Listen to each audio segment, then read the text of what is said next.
Positive Anime Reviews is a review show that is designed for people who aren't very picky about their anime, like me. Most anime I watch ends up in my 5 out of 5 category. My reviews are for those people who are looking for a reason to watch anime rather than hate on it. I am willing to give any and all anime a chance before stating my opinion. Lastly, my reviews are all my opinion and might and or most likely won't match yours. If you don't agree, that's totally fine. Just be respectful in the comment section. Thank you. And as always, possible spoiler warning ahead. Hey guys, Darth Cleric here, back with another positive anime review. Today we will be talking about Kannazuki no Miko. So, this is a Yuri classic. No doubt that if any Yuri fan is a fan of, when I say Yuri, of course I am referring to Shoujo Ai, I think you say that, and Yuri. So, I just combine it into one word, alright? Because it's just easier than having to distinguish every time. Anyway, this is a Yuri classic, so anyone that is a Yuri fan will probably already know what I am talking about. But anyway, so before we hop into this review, this will be the only video going out today. I have a list rapidly developing by the hour, as it were. And this will be the only one going out today, but I'm hoping that hopefully Monday will be normal, and we'll get back to our regularly scheduled programming then.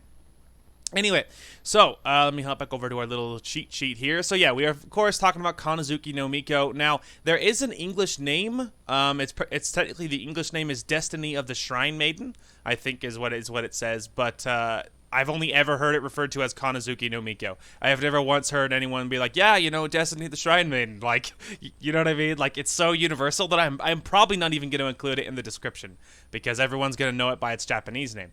Anyway, so as far as when this anime aired, now I say classic because this anime was from the fall 2004 season, so definitely not exactly the brand newest, the newest kid on the block, and so it's a Yuri classic for a reason. Again, let me hop over to my little cheat sheet. Now, I don't know if there is a dub for this one, because as usual, I didn't watch it if there was, and, I really don't know. Now, as far as is this an adaptation, it is an adaptation from a manga. I have not read the manga, but this is a manga adaptation. Now, of course, we will be reading our little synopsis to kick things off, as I always do. So, here we go.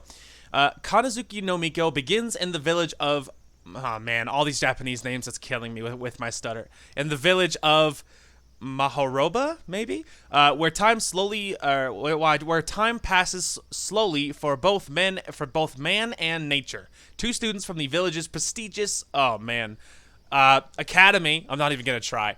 The village's prestigious academy might as well be night and day. Himiko is shy and unassertive, while Chicana is bold and elegant. Despite this, they love each other, and nothing will come between them, no matter how hard they try. On the two girls' shared birthday, a sinister voice corrupts one of their friends into attacking them, and just when it seems grimmest, the lunar and solar priestess powers that lay dormant in the two girls awaken, dispelling the evil.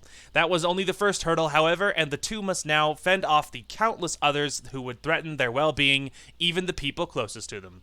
So there you go. There's your synopsis. Now, if you're thinking already, man, this sounds like a 90s anime synopsis, well, then you're already on the money because this anime has a very strong 90s feel about it. Now, obviously, it's not technically from the 90s, being from 2004, but it very much feels like the 90s. Now, I'm probably going to mention that several times throughout the review, because as the farther we talk about it, the more apparent it will become. But this definitely seems, it very much has a 90s feel. Now, that's not to say I didn't like it for that reason. I didn't hate it. You know what I mean? It's because it didn't bother me, but you can't help but notice it, right? Anyway, and so moving on to our next section, our rating section, which is how clean or dirty is the anime. Now, I would give this one a solid PG-13 because it's not like, there's no like crazy gore and, you know what I mean? This is not a mature anime, right? This is definitely, I would give it a PG-13 because there is some like, I don't know, more mature material. Now, it's nothing, what's the word? It's nothing graphic, but there is some more mature material going on. There's lots of stuff that it alludes to, basically. There's a lot of stuff that it alludes to. Now, you don't need more, you're like, what do they mean? Like, everyone understands what they're referring to or what they're talking about without them actually showing everything. And so because of that, but, people that are old enough will be like, oh, so that's what happened to this person or whatever. and you'll get it without you having to see all the gory details, so I'd give it a solid PG-13. Now, moving on to our genre, this is supernatural, drama, magic, romance, mecha, Shoujo Ai / Yuri. And so basically nothing you wouldn't expect. But yes, this has all of the 90s-esque, this has all of the 90s-esque, I don't know, I would say cliches, but tropes, I don't know, whatever you want to say. It has all of them. We have mechs, we have magic, we have drama. It's all here. It's all here. And again, obviously from 04, but it very much feels 90s. Now, moving on to our season length, this is there's only one season, and it is 12 episodes. The episode length is exactly what you'd expect at 24 minutes, approximately 24 minutes, and, nothing crazy there. Now, this is another one of those anime that there is previews after the ending song, and so all it's going to do is preview the next anime, the next episode. All it's going to do is preview the next episode. So if you're like me, you can totally skip that because you're going to watch the next episode. So, I don't need a preview. But the only exception, and this is vitally important, the only exception is the very last episode. At the very last episode, stick around for after that closing song, because trust me, it'll make so much. A lot will be better. Trust me, you'll be missing out on some very important things if you don't stick around. So, other than the final episode, you can skip the rest of them because if to my memory, there is nothing special afterwards. It's not just a preview. Now, moving on to our character section, there's not a lot of main characters in this one, much like a lot of anime. There's only 3 main characters, and yeah, there's only 3 main characters. So we'll be hitting those, and we'll be ignoring the supporting characters, but especially because most likely, when I have to find pictures for this anime, finding pictures can be difficult for obscure anime. If you're looking up, freaking Naruto, well, guess what? That finding a picture or a wallpaper for Naruto is not going to be hard. So any character you wanted to find, you could totally find them. But some anime, like when you're listing something super obscure, like odds are the pictures are not going to be as easy to find. So, so I kind of have to be careful of what I talk about, because if I talk about something that I can't find the picture of, well, then that sucks for the people, you guys that have to watch it. So it's something that I have to be mindful of as I make these reviews. Anyway, let me take a quick drink. My throat's getting dry. Okay, so moving on to our character section. First character is Chicana Himamiya. Now, Chicana is, of course, one half of the main OTP for this anime, and you'll get to know her really, really well. So, Chicana is, she is the popular girl. She's talented in everything she does. She's popular. She's confident. She's capable. Everybody loves her. Everyone worships the ground she walks on. And she is one half of, like I said, the OTP. Now, Chicana's family is also very prestigious, and so she even has, she even has like a legacy to live up to, so that kind of adds another little portion to the whole shindig. Now, Chicana, as far as who she looks like, she will be the darker color scheme of the people you're no doubt seeing on screen. Now, Chicana has, I think it's purple hair, and if anyone knows me, you'll know that she's very much my aesthetic. My favorite anime girl is Saiko Busujima from High School of the Dead. So if you basically compare anything to her, odds are that character is going to be my favorite. And anyway, but we'll talk more about favorites or hated once we move on. But anyway, suffice it to say, Chicana is the darker color schemed of the two. Now, Chicana, she, although she is, of course, like I said, the popular, the talented, the well-known, everyone loves her, there is, as you hope there would be, there is more going on underneath. She's not only shallow, you know what I mean? That there is a certain loneliness underneath the surface, right? She has desires, she has insecurities, she has jealousies, you know what I mean? There's a lot more underneath. Now, the only one who knows that will be the other half of the OTP, Himiko, and we'll talk about her in a minute. But no one else is aware. Pretty much. Chicana is very good about keeping it all under wraps, and unless you're super in her circle, then you're probably not gonna know. about her, anything that she's feeling really internally. Anyway, but that's basically her. She's super kind and she's super gentle and loving and everything. And she's very protective of Himiko, and she wants to be there for her, and she wants to be the one that Himiko relies on. And yeah, we can explain more about their relationship once we get a little bit more into it. We have to talk about Himiko first, so we'll talk about their relationship in just a minute. So moving on to our other main character, we have Himiko Kurusugawa, I think is how you would say that, and with my stutter, I'm pretty proud about that. Anyway, but her name is Himiko. She is I think you would say blonde. She is the blonde. I'm opening the little portrait. Yeah, I would say blonde. She is the blonde, she is the blonde one, the light color scheme of our OTP. Now, because of the way the whole plot works, and again, we read the synopsis, but basically there is a lunar priestess and a solar priestess. Chicana, as you would assume, is the lunar priestess, and Himiko is the solar priestess. Again, you would assume that based on their color scheme. Now, Himiko is very different from Chicana in a lot of ways. Himiko doesn't have that, she's not well renowned or anything. She's very normal. You know what I mean? She's very normal. Background's very normal. You know what I mean? Comparatively, and nothing out of the ordinary there. So it kind of makes Chicana and Himiko are actually friends, but Chikane's reputation is such that she doesn't really, that a lot people are unaware. You know what I mean? It's like a secret friendship because they're super tight, but only Himiko and Chicana are aware of it. you know what I mean? Like a lot of the rest of the school or the rest of the normal populace are for the most part pretty unaware early on about Himiko and Chikane's friendship, and then later more, of course. But they're very unaware of the whole thing. Because Chicana and Himiko, keep it much more secret. Now, it's not so much that they're in, Chicana's not embarrassed to be seen with Himiko or anything. I kind of got the feeling that it wasn't, they're not doing it on an embarrassment basis. They're doing it because if it's secret, it kind of feels more special to Himiko and Chicana, where they have this secret spot that they meet up at for lunches and, things like that they can kind of have their private time. So it's not so much that she's embarrassed by it or she doesn't want to be associated with it or whatever. It's much more along the lines that they like having this quieter special moment between them, and so because of that they don't want people interrupting, right? So I could kind of see where it's coming from. I didn't get the idea that they were embarrassed by it. Anyway, so Himiko in personality, she is far more, she's very warm and very caring as well, but kind of in a different way than Chicana is. Now, Chicana kind of gives that mature kind of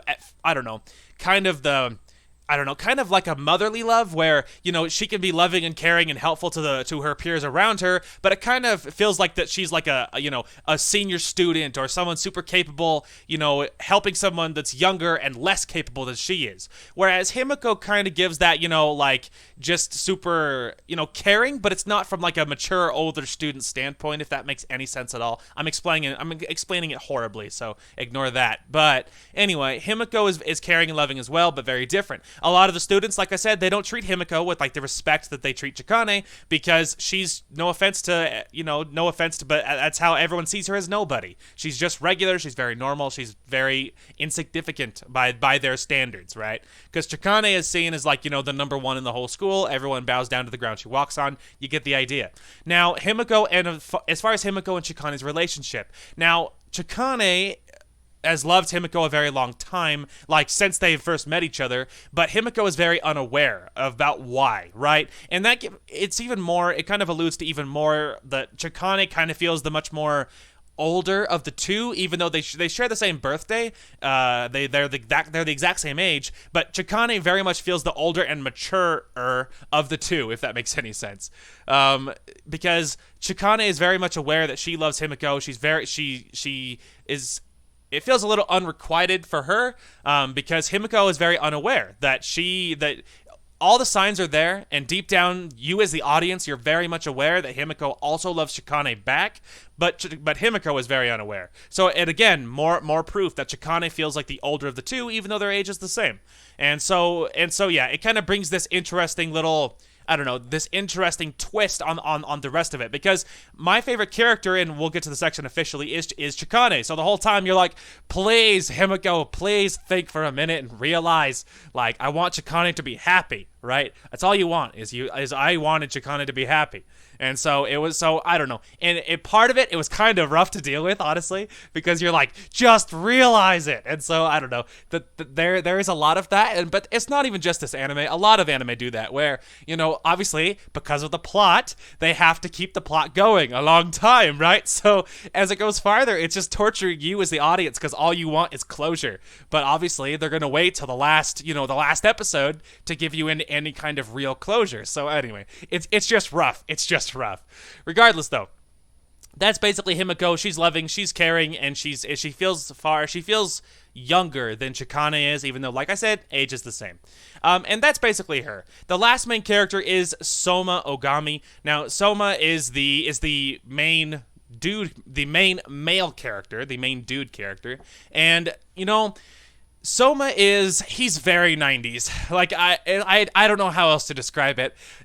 Personality, things he says, it's very, very straight out of the 90s. You know what I mean? It's just, I don't know. It's like every trope you've ever heard for a main character where, I'll protect you, and a lot of screaming in the middle of a fight, just like, hot. You're just like, all right, freaking Goku, I get it. Okay, well, if you've heard about that, that's Soma. Well done. You've just discovered his entire personality.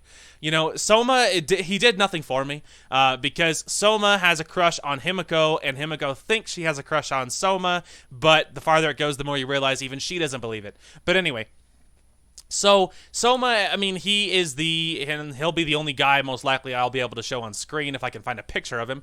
But I think he has black hair. He's the black-haired dude character, and he's okay. I don't know, he's okay. We'll explain more, but when I get to the most hated, most loved character section in a minute. But basically, that's Soma's personality. He has a crush on Himiko. He wants to protect her. He wants her to be happy. He has this plot-related destiny about him that I'm not going to get into because I don't want to spoil it. And he has all these other things that are weighing on him, suffice it to say, right? And so, but he goes against his nature, against what should have been, what should be what happens to him to do a good thing. So, so I mean, kudos for that, I suppose. But I don't know. He's okay. He feels very shallow. Maybe that's the problem. It doesn't feel like that there's too much to him. He wants to protect Himiko. He loves Himiko. That's all you really know about him. Like it gives you a lot of light, and then when it shows his backstory, it gives him a little more depth. And he's okay, but I can't even think of anything to say, because every time I'm thinking back on the anime about what I saw, about things he said, that's all he ever talked about was he loves Himiko and he wants to protect her and he wants her to be happy. Like, there you go. That's all he ever talked about or ever said. So, but I mean, as far as his reputation goes, he is known as, quote unquote, the prince of the school. He's the most popular guy. Everyone knows who he is at school. All the girls crush on him. You get the idea. And so a lot of the school totally ships Chicana and Soma because they're the two most popular. Now, there's nothing between them other than the fact that their rivalry for, their desire to both date Himiko. But that's the only thing that they even have in common, is the fact that they both love Himiko. Now, one of them should be with her and one of them shouldn't, and it's very obvious who I'm rooting for. But, but that's basically it. There's not a lot to him, honestly. I can't even think of anything else to say about him. There's not a lot going on. But so moving on to our fated, most hated character section, my favorite is, of course, Chicana. I like her a lot, and I'm not going to tell you for a second that any of this is super original, or, that it was the most deep anime I ever saw, because it's not. I can think of a lot of other anime with characters that are similar to all of these people that did a better job. And that's not to say that I didn't enjoy this anime, because I did.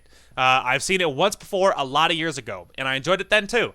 But I've seen a lot of anime, you know what I mean? And I can think of characters that are similar to these ones that these ones feel inferior to them. Not to say it's bad, because cliche doesn't bother me. It never has, and it's not going to start now. If it's cliche, that only means it was great the first time, so it's going to be great most likely all the other times I see it. But the fact is, this is a quote unquote subpar version of other animes that I've seen. It's not bad. It's a great anime. We'll get to the rating and all that in later on. But it's just, it's okay. So, but I do like Chicana the most. She is very much up my alley as far as my character typing. If you look back on previous anime that I have rated, you could see a theme that follows my look. The girls I like how they look, the girls I like how they act, you can see a theme. And so anyone, without me even saying anything, you probably called that Chicane was going to be my favorite. Now, as far as most hated would be Soma. There's a lot of villains, but the villains are very, I don't know, none of them stick out. You don't really hate any of them. They're just like, yeah, whatever, they're the villains. And but they barely feel like villains, you know what I mean? They more feel like troublesome good guy characters. Like, you know what I mean? They don't feel all that evil, you know, TBH. They don't really feel all that evil. So I don't like Soma because he was always in the way, honestly. He was always in the way between Chicane and Himiko. All I wanted was them to be happy and them to get on with the closure, let them be happy, let it happen. But Soma was always in the way. And I always mentally referred to him as the speed bump on the road to love because that's all he was. He was just a speed bump. He was just in the way. And so it kind of bugged me. I was just like, could you just leave, please? Like, you're just in the way. You're making this more complicated. It doesn't have to be this complicated, but he was always in the way. And that's basically it. So moving on to our animation and music section, this is 100% where we get to the whole, this feels like an 90s anime. Because animation-wise, it does feel a little sharper than actual 90s anime, but a lot of it was very similar. From the style of the mechs, to how they fight, to how much Soma yells when he's in combat, to a lot of the tropes that a lot of the characters said. A lot of it feels like you know, retro classic 90s anime. Now, that's not to say it was bad, because again, I enjoyed it. It was good, but it's not the best I've seen, right? You know, it's I don't know, it feels like a 90s anime, even though technically it's not. Animation, it very much feels like it, and I guess I am kind of spoiled these days, because when you watch an anime, a modern anime with modern sharpness and beauty, it's harder for me to go back and watch the more 90s stuff that feels a little more cliche and have me give it a crazy high rating. Not to say I won't, because I am open-minded enough that I can do it, and this anime got a fine rating, and it's obviously positive, because I didn't give it a not-so-positive anime review in the title, so you already know it's going to be at least a 4, but anyway. So, it was good, but it feels very 90s. The music, there isn't really any music that's anything to think about. I don't even remember if there's ambient music, because that's how ambient it was. It was so ambient, I can't even remember if it existed.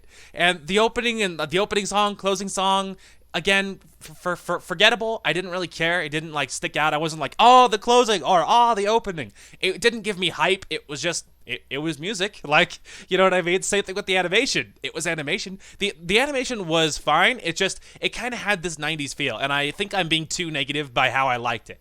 But it felt very 90s. It wasn't the sharpest animation, but to be fair, I wasn't watching it because I thought it was going to blow me away with music and animation. I was watching it because I love Yuri anime, and I'm desperate to watch any that exist. So, you know, and I've seen this one before, and I knew I'd only seen it one time, like whatever, a decade ago. So I was like, all right, well, I should definitely watch it, give it a modern rating and a modern review.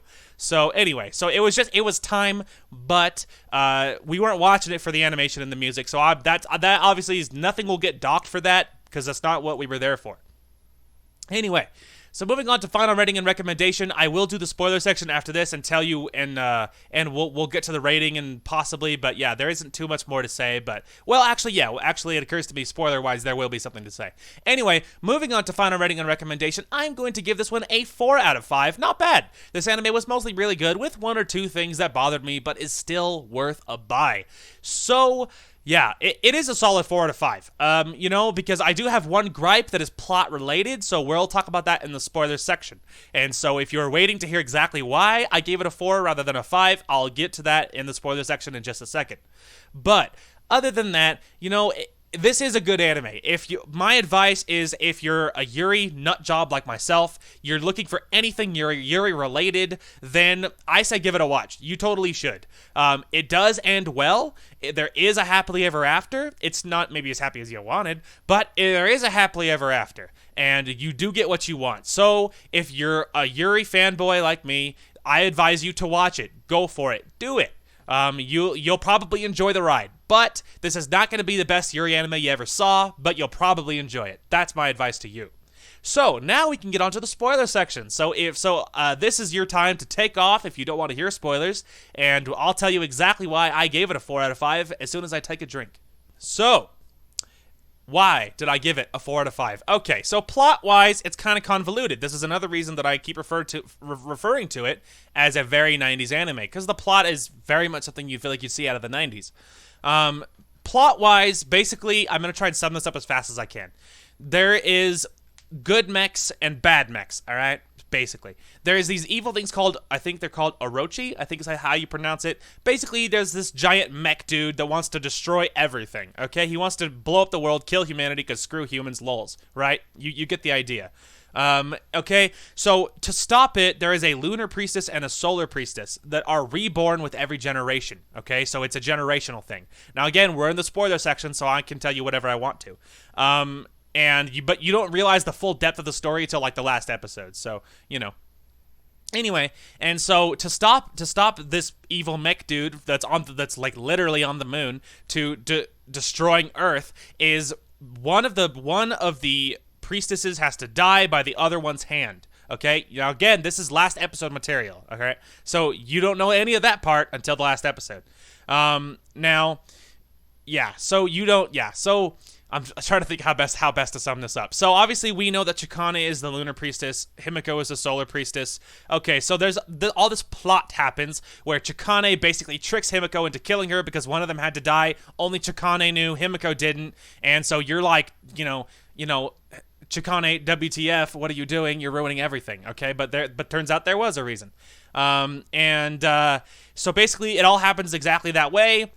At the last episode, there's all this closure, blah, blah, blah, blah. But the thing is, every time one of them dies, okay, well, the next time over when they reincarnate, it's all about reincarnation is basically what it's all ultimately getting at, is when they reincarnate in the next life, they'll all do it again.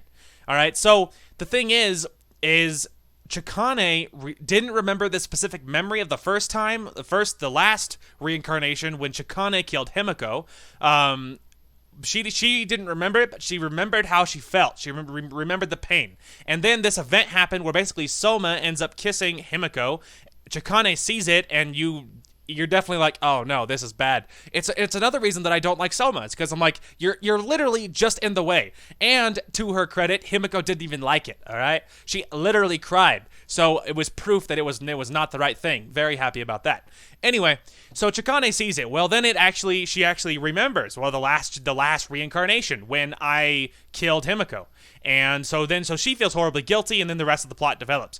But suffice it to say, the last ending scenes, Himiko and Chicana, they both vow to not forget and see each other again. They're like, look, I'm gonna reincarnate, so find me again. Himiko, after the closing song, she does end up finding Chicana in a crosswalk. It shows them hug, and that's your happily ever after. So they do see each other, they do fall in love again, and it's happily ever after. The reason I give it a 4 is because it's going to happen again. That's the thing about reincarnation. It keeps on going. And so the next reincarnation, it's going to happen again. One of them's going to kill each other. They're going to have this heartbreak. They're going to remember. So it's never going to stop, right? So that's why I gave it a 4, because ultimately it's good. Ultimately it's worth a buy. It was worth a watch. It was worth rating. But you're not going to watch it because it was the most feel-good Yuri anime you ever saw, because it's not. I'm not a huge fan of the whole reincarnation it's like forced separation and then making up for it. It's like I'm not a huge fan of the forced separation and then reuniting thing. I don't like that, because then their suffering is never really over, and that sucks. So it would have been better for me if there was like and they lived happily ever after. You know what I mean? Like if there wasn't this pall hanging over the whole thing. That it's like, yeah, but it's gonna be bad again. Like you're never really free. You know what I mean? I don't know. I don't know. It's just that like it's never gonna be better, right? Anyway, it's never going to be totally okay. So that's why I give it a 4 out of 5, is because although it was good and although it ended well for this anime's purposes, it's never going to be better. They're always going to be, this reincarnation thing is always going to happen, and I don't like that. It kind of gives you, because you're going to think about that, so that's not totally bueno. But basically, that's it. That's why the rating got what it did. I gave it a 4 because I felt like that was fair. It was good, but it's not as good as it could have been. And that's basically it. So I've already started my next anime. I'm only one episode in, so I barely started it. But I'm already into the next one. We'll see how good or bad that one is. And of course, that review probably sometime next week, most likely, because that tends to be, because this next one I'm watching is 1 season and 12 episodes. So most likely it will be next week or something, probably end of next week, something like that. Something pretty similar to this one, but scheduling wise, we'll just have to see. As far as I know, Monday's recording should be normal. And most likely they should be normal. We should be doing Pokemon Part 12? Part 12 of Pokemon and Part 6 of Skyrim. And they will most likely be normal. But of course, things pop up because life is unpredictable. But I'm hoping they'll be normal, and we will have to see. Regardless, though, that is going to call for this one. Thank you guys so much for watching. Hope you guys enjoyed the content today, and we will talk to you guys later.